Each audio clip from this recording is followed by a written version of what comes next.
Hello and welcome back to Mason Sports Insider. I am Tyler Byram. This is Dan Ward. We have a lot of sports to go over. I believe we are touching on every single spring sport in this episode, so this is one that you will not want to miss. We also have an update. Our NCAA March Madness bracket is Final Four time, getting close to the end. Let's go and get started with the men's volleyball team, who had their final out-of-conference matchup against UC Irvine this past Tuesday at the Rec.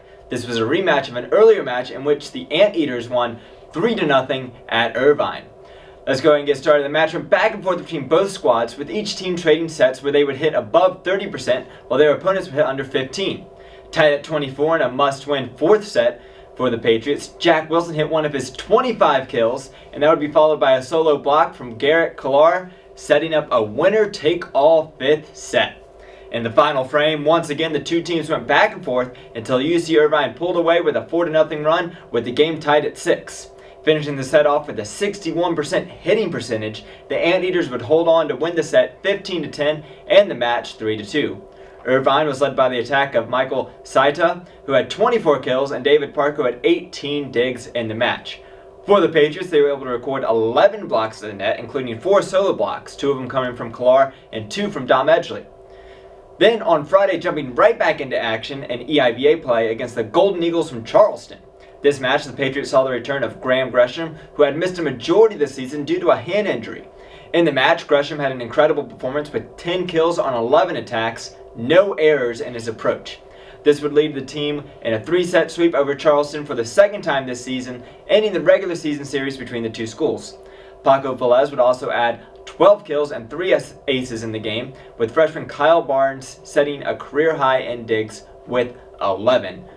So overall, I'd say it was a pretty good week for the men's volleyball team. UC Irvine, fifth set heartbreaker right there. Charleston maybe being a trap game, especially all the emotions that went through that one, but able to come away with the win there and then pulling back in EIVA play where it matters. Exactly right. Going against UC Irvine, they are a tough team, and they played them very well, forcing 5 sets, so you can't be upset about that game at all. The game against Charleston, a game that they definitely should have won. It was actually a little bit more competitive than the 3-0 win would imply, but it was never a worrisome game for the Patriots. They showed their dominance, and that's what you have to do against the weaker opponents. And it gave them a chance to relax some of their starters. Paco Velez, he barely played in the UC Irvine game, really only came in late in the set, maybe to try and steal a point here or there.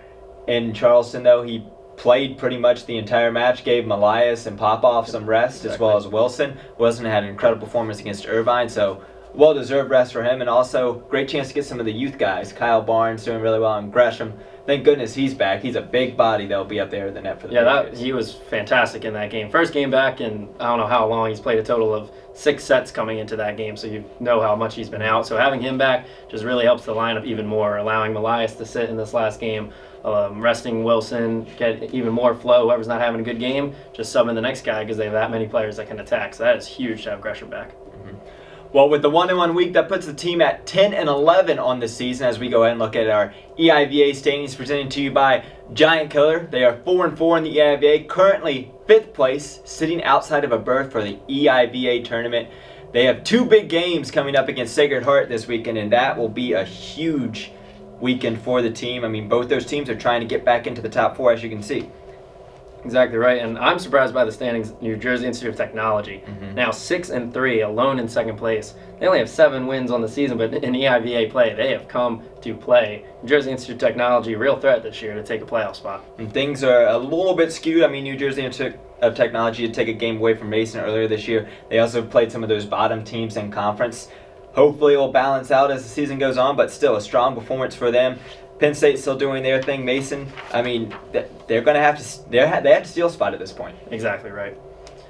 Well, now we'll move on to the baseball team, who had a game at James Madison last Tuesday, and then opened up A-10 play with a home series against the Rhode Island Rams.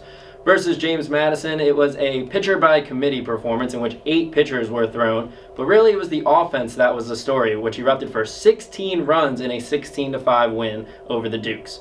Greg Papatak hit his 2nd home run of the season, but it was the big days from John Hansen and Tim Turner that caught the eye. They had combined for 7 of the 16 RBIs from the Patriots. They scored in all but 2 of the 9 innings played, which set them up for the weekend series against the Rams. Tyler Zombro started the weekend off Friday pitching. He allowed only 4 runs on 5 hits in 6 innings. Usually that'd be enough with the Patriots offense, but unfortunately it was held to only 2 runs and 4 hits, and the Rams would take the first game 5-2. Saturday, Joe Williams got the start as he usually does and threw a phenomenal 7 innings of 1-run baseball, but again, the offense not able to be found on Saturday. This game would need extra innings. In the 10th inning, the Patriots tried to execute a suicide squeeze. On the strikeout, Ken Blackstone was running on the pitch, so he was dead to rights at home plate, but then the Rams catcher threw the ball into the outfield trying to get Blackstone out at third and allow Blackstone to easily score and give the Patriots the 2-1 win. So now we set up the Sunday rubber match in which Bryce Nightingale, who usually gets the start, wouldn't on this Sunday as he was injured in that James Madison game, so it was Brian Marconi who got the start. He struggled in the first inning and allowed 4 runs, but then that was it. The Patriots shut down the Rams for the rest of the way, but unfortunately, again, the offense just didn't show up on Sunday, scoring only 3 runs in the game, and they would lose that final game 4-3, thus losing the series 2-1. The team's now 7-17 and 1-2 in conference play, still in search for that first series win. Yeah, a little bit disheartening that Nightingale got injured against JMU. I mean, starting pitching has been kind of an issue all season long, and now that you kind of have your rotation, especially with Atlantic 10 play coming around, getting a big injury like that. I mean, Marconi, he came in, he filled the bill quite well, but it's another thing that the team has to get over the hump with. Yeah, exactly right. And it seemed like the pitching maybe have found a groove. They've thrown 4 consecutive games of 5 runs or less, and with this offense, you think that 5 runs is good enough to win a lot of games, but unfortunately to have any pitcher go down, even though they're struggling, you don't want anybody to go down. And Nightingale, he's had his ups and downs, but when he's been on, he's been very good. So to lose your every Sunday starter, that could be a big impact to the team. I am a little concerned about the offense suddenly, though. We've been talking about the offense being so great, but in that Rams series, at least, very good Rams team, predicted to finish 3rd. Let's not take anything away from them. But their offense just didn't really show up. They only scored 3 runs on Sunday, 2 runs the 2 games prior. So a little bit of an inconsistent offense suddenly, and that could be something that they want to shake up too. Yeah, I was following the game against James Madison earlier in the week on Twitter, and I was just like, guys, save some of those runs. You're going to need them this weekend. And clearly that could have turned around. Let's go ahead and look at our GiantKiller standings of the Atlantic 10. Still early on as not every team, but most of the teams got started off in conference play. VCU, St. Louis sitting at the top like we would expect. However, Mason, you see they're actually in 7th place with Fordham, George Washington, LaSalle. They haven't started Atlantic 10 conference play yet. 7th place, just outside of the top teams that get into the Atlantic 10 tournament. I'm happy with a 1-2 record against Rhode Island. I mean, they were projected to finish 3rd in the Atlantic 10 preseason rankings. So that's a team that Mason, you had to at least take 1 against. They could have gotten 2. They could have gotten a sweep if they really wanted to. It was within their grasp, but 1 out of 3 isn't that bad against a good team that is Rhode Island, and a team that's going to be up there near the top. And especially Mason, they have a tough schedule this year. Yeah, for sure. You can't be too disappointed. You kind of take the overall record. You can throw it out the window really at this point. I mean, you look at some teams. VCU, you expect them to be good. They're 16-6 overall, but Mason 7-17, not a great overall record, but the fact that we're now in conference play, that's what it really matters. And like you said, off to a good start. 1-2 to begin it, not too bad. So that puts, again, Mason at 7th in the rankings. We did mention that the pitching was better, but the offense has been inconsistent. We'll see what they can do because they have a game this Tuesday, and then they'll hit another road series to play against St. Louis. That'll be another tough weekend series, as you mentioned. Well, let's keep it with the bat and ball sports as we head over to the softball team, who went 3-1 on the weekend after beating Georgetown in a single game on Wednesday, then following that up with a 2-1 series victory over Rhode Island this past weekend. Against the Hoyas, Mason jumped on top early with a home run from Liz Seymour, the team's first of the entire season, that would put the Patriots up by 2 runs, scoring Casey Price, and then would set the tone for the game. The Patriots would score 4 more runs in the second, with Seymour sending home Julia Sarnecki for her 3rd RBI of the game, and later would score on a run herself. Mason would go on to win that game 6-2 over Georgetown and bat 346 against the Hoyas. Hosting Rhode Island to kick off the Atlantic 10 season, it was the first game for a pitching duel on both sides. Mason Sarah Kleinfelter would pitch a complete game for the Patriots, allowing only 1 earned run on 7 hits with 2 walks. Her offense, though, was not there to support her and was held hitless until the 7th inning. Mason got their one and only hit on the game. That would not be enough, as the Patriots would lose 2-0 to open up the series. However, later on in that doubleheader, the pitching dominance continued for the Green and Gold, with Marina Viltach getting a complete game performance with no earned runs and only 5 hits allowed. Freshman designated hitter Victoria Webster would score 2 runs on a single, as the Patriots would get a 4-0 victory, giving Balach a 7-5 record on the year. That would set up the rubber match on Sunday, which saw the Patriots continue their pitching dominance on the mound. With only 1 run scoring for the Rams, Mason would bring home 3 in the first, and the Patriots would cruise to a 4-1 victory. Encouraging results for the softball team, to say the least. Beating Rhode Island in the opening weekend, 2-1 in that pitch. I mean, over the entire weekend, what was that? 3 runs on the entire weekend. 3 runs. Hey, we mentioned it before. The pitching staff has been great for the softball team. Continue to do it this past week. And again, how many times did you mention Liz Seymour and Casey Price just continuing to light it up for them on the score sheet, on the stat sheet? Softball, they're definitely a team to watch out for. We mentioned it in the first week of Insider when we started talking about the team. They're going to be one of the spring sports to really watch out for, and they're so far doing what we expected them to do. Yep, they were a dangerous team last year, and they're definitely being a strong, consistent team this year. Let's go ahead and look at our Atlantic 10 standings and see where they stand. Again, it's still early, but look at that. They're already sitting at 2nd place, just behind George Washington. Of course, Dayton and Fordham, they're going to climb their way back up. Fordham 2-1 to start the weekend. Interesting result, though. You see St. Joseph's and Dayton, they tied.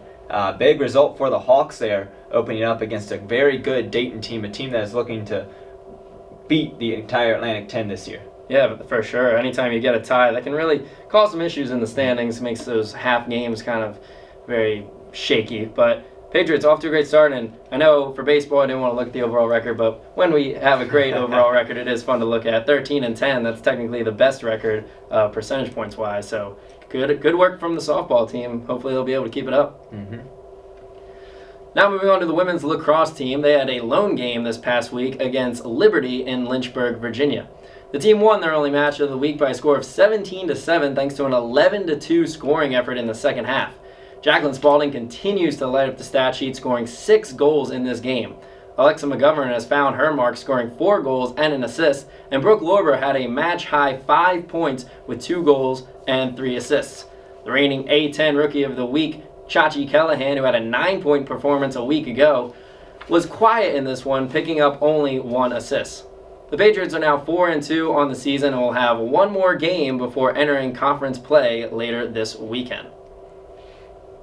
Yeah, pretty good. Yeah, I mean, that's all I have to say, really. Yeah, I mean, Jessie Morgan's doing her job with the women's lacrosse team. They are absolutely phenomenal to watch. They're really enjoyable to watch. I mean, Northern Virginia, I mean, known for very good lacrosse programs. You got Maryland not too far away. Some high schools, they could take on some college teams. But, I mean, the women's lacrosse team is really coming together. They found their groove.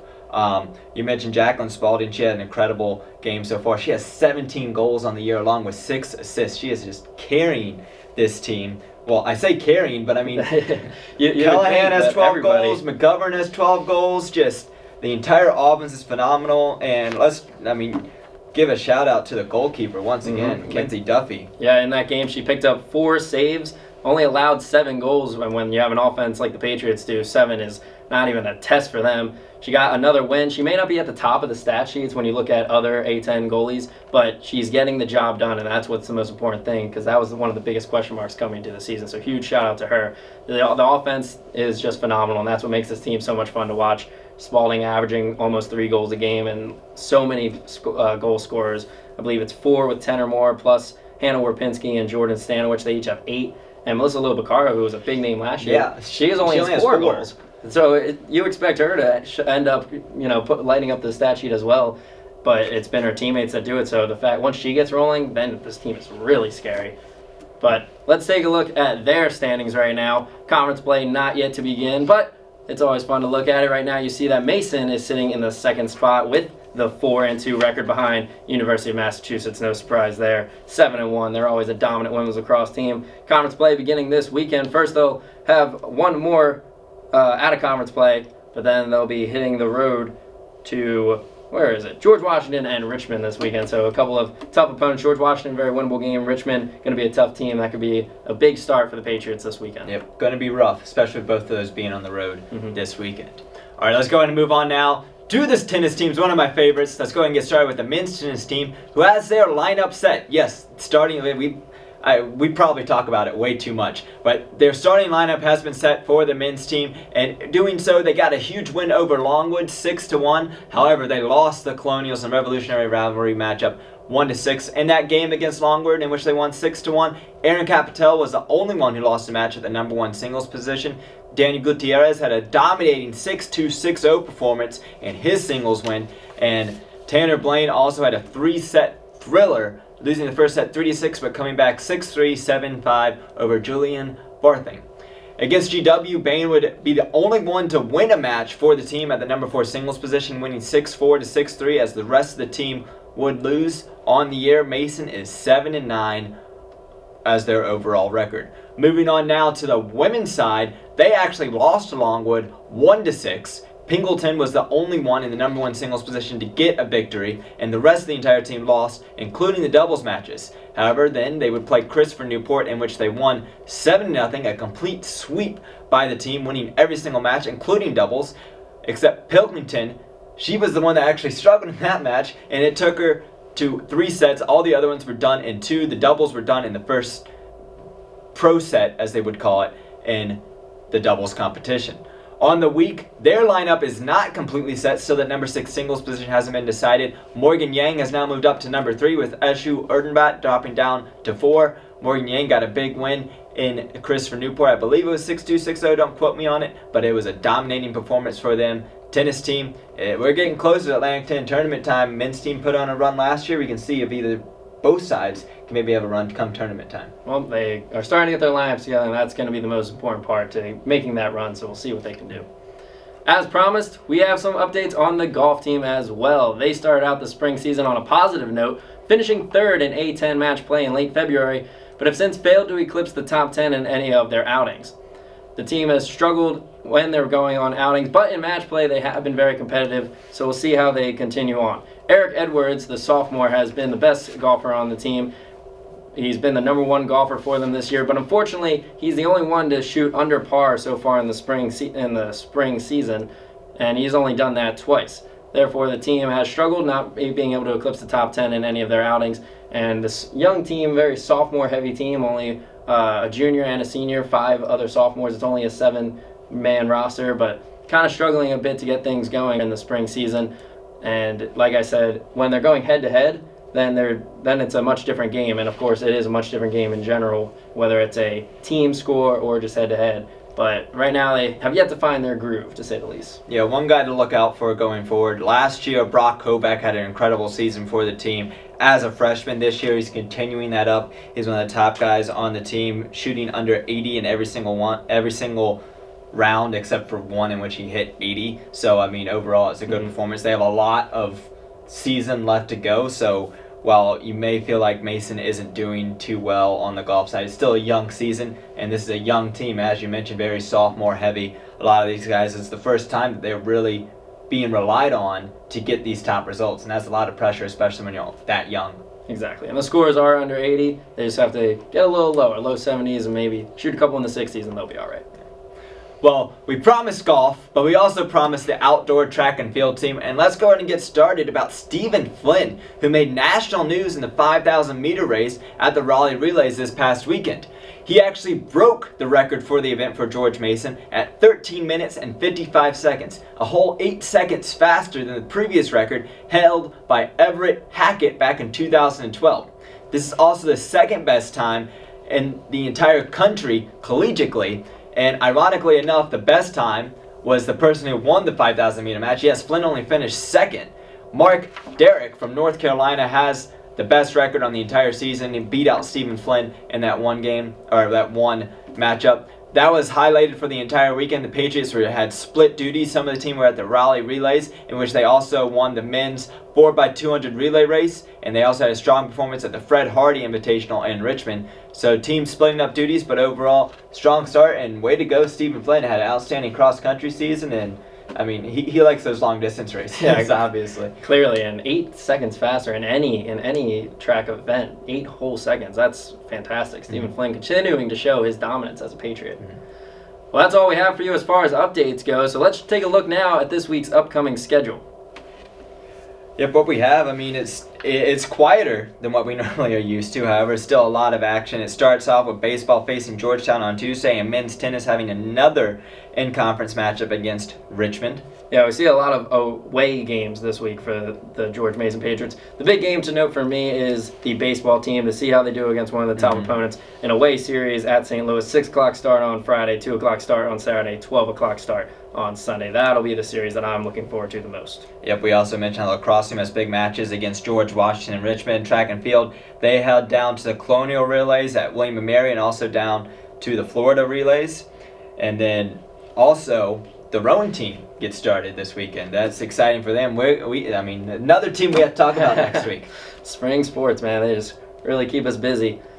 Well, that's all our updates, but we have one more, don't we? Yeah, let's go ahead and talk about that bracket challenge. And I know Dan was a little disheartened last week, but this week he's a little bit happier. Of course, there's only 4 teams left in the NCAA tournament. Talking about the Final Four, in which we have Villanova, Oklahoma, North Carolina, and Syracuse. Dan, you have 2 of those teams, right? Or do you have 3? I had Villanova, Oklahoma, and North Carolina. Yeah, so you had 3. I mean, not many people had Syracuse, but 0.9% I think had Syracuse in all of the nation.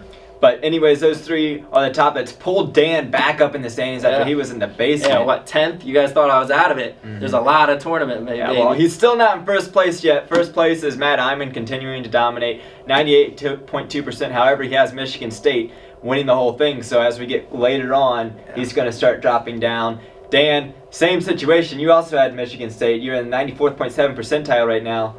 Good job on you for that, but again, probably not going to stand there, especially if North Carolina, Villanova, or Oklahoma win. Yeah, Tyler's currently in 5th place when he picked UNC. Very good choice based on the matchups now, especially going against Syracuse. I could really use a North Carolina loss. As long as they don't win the championship, I have a chance at that number 1 spot. But it's going to be tough. Number 2, though, hey, I wouldn't be too upset about number 2 either. Yeah. Well, we only have 5 people that are actually still alive for first or second place and winning an award. We also have our general manager, Rob Horn. I didn't know, Rob, you knew basketball. Sorry if you're watching this, but you probably aren't. Also, there's Oregon Maz. He's doing well. So of us 5, that's all that's left. It's going to come down, and we will have a clear winner. I was doing matchups and everything. Someone's going to win. There isn't going to be a tie. No ties. There isn't going to be a tie. Of course, if UNC wins, I win. If Villanova wins, Rob Horn wins. If Syracuse wins, Dan wins. Even though he didn't have them winning. First place, of course, George Evans bobblehead. Second place, a Magic Opener bottle opener extreme. And last place, getting that autograph photo of Mason Sports Insider Dan Ward. It's already been decided. My girlfriend, Ashley Hill. That's probably the best prize of all 3. So congratulations, Ashley. Yeah, Dan, he put in on here that it says loses question mark on the script. The only thing that he's losing is that she's getting a photo of Dan Ward. Anyways, more Atlanticton basketball news. George Washington Colonials, they're the last team standing. Who would have thought that going into this in the semifinals of the NIT tournament? Face San Diego State from the Mountain West, and then if they win, they will face the winner of Valparaiso and BYU. Well, that is all we got for you this week. Next week, we will introduce to you the rowing team as they are getting their season started this week. Of course, we have recaps on all the other sports. We will have... Oh, no, we won't have a winner yet. It's Monday night national championship. So we probably won't have a bracket challenge update, but hopefully Dan will have lost by then. But anyways, make sure to check out our graphic sponsor and medium provider, GiantKiller, at their website, giantkiller.co. Until next time, I am Tyler Byram alongside Dan Ward, and we will see you guys next week.